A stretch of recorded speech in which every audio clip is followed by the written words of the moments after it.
and you know too from experience, another story the guys are always telling themselves is the story of recovery, right? Hmm. Like Tell me guys about go that. so guys go through a bad, so this is like a recovery on a very micro level.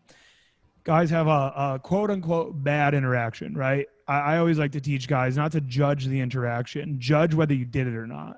Hmm. It's based on whether you fucking did it or not how it went. So so this guy has an interaction that doesn't go exactly the way he wanted it to. Maybe the girl, was like, I really gotta like whatever. They're so upset. They were so attached to it that now they think they need this like time of recovery. I've had guys on boot camp literally say, I need a minute to recover from that last one. And I scream, no, you fucking don't. Go. And then they'll have a great one. They'll have a fucking great interaction, right? And it breaks that belief. Hmm. Um, but there's that, and I want to, before we move on too much, I want to say something you said a little bit ago was golden, and you just kind of like brushed past it, but it was really good and reminded me of what I say about roulette. But you said you're sitting at the poker table with an infinite amount of chips. That's right. And that's powerful because nobody views it that way. They feel like they just lost chips, and that they're getting close to bankrupt. Hmm. No, we're playing in God mode. Like we can just keep going and going and going forever. There's Yep. there's no stopping until you stop. That's it. And to your point about recovery, I hadn't heard you make that point before, but that's a good one. It's the complete opposite of what you would think on the surface. Like that feeling is, I need a minute to recover from that one. But that minute is killing your social momentum. And that minute's probably going to turn into 2, and it's going to turn into 5 and 10. And then you're just in your head. And now that starts to bring fear and anxiety about, oh shit, is that going to happen again? But if you just become like, you remember those super balls, those rubber balls, those hard rubber balls, and you could just throw them and they'd bounce sky high. It's like that. Like either you get thrown down like that and you're just gonna splat on the surface and that's it, and you stay there, or you're gonna bounce and you're right on to the next one. And what's even funnier is a lot of guys don't want to approach a second girl in front of the first girl they approach. And I agree with that if it went really well with the first girl. But if it goes to shit with the first one, approach another one like 5 seconds later, like right in front of her. Just turn. It's like, okay, cool. Have a good one. Hey, what's up? How's it going? It's it's a beautiful thing. Just no Yeah. fucks given. That is instant recovery. Taking action is how you recover. You don't recover by sitting back and thinking about your quote unquote failure.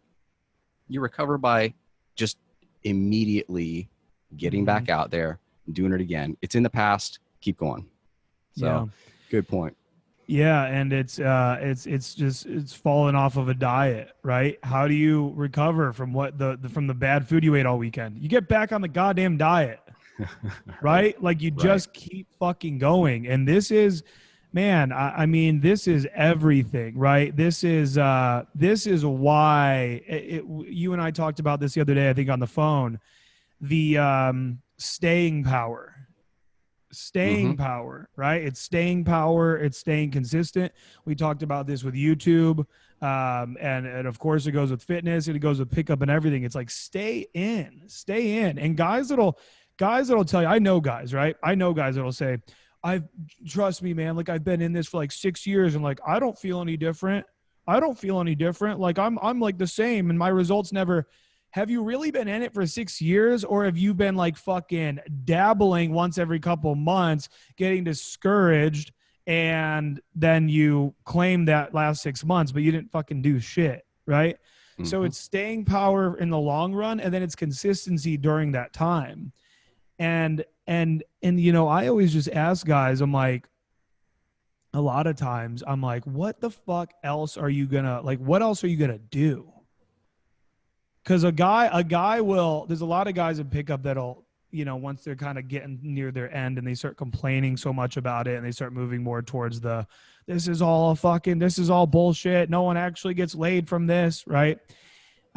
which is always just really funny to me as somebody who, I guess, as a coach, I've seen more guys get laid from pickup than anybody really has. Probably, I guess, if you think about it that way. But uh, I'm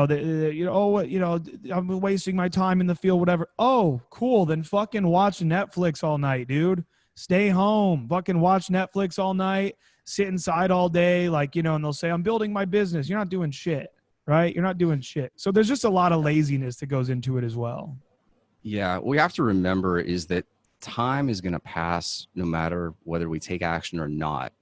And I remember thinking about that when I was about 30. I was like, okay, I'm not in my 20s anymore. This is, I don't know, there's this kind of landmark every time there you hit a decade, and you just turned 30. So you may have felt a similar way.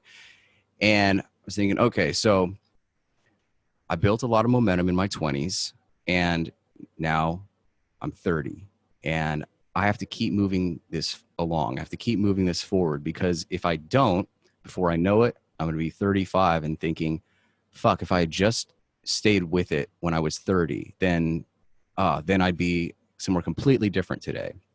And I can think about that for 5 years into the future from now and from then, and so on and so forth. It doesn't get any easier over time. Waiting doesn't make it easier.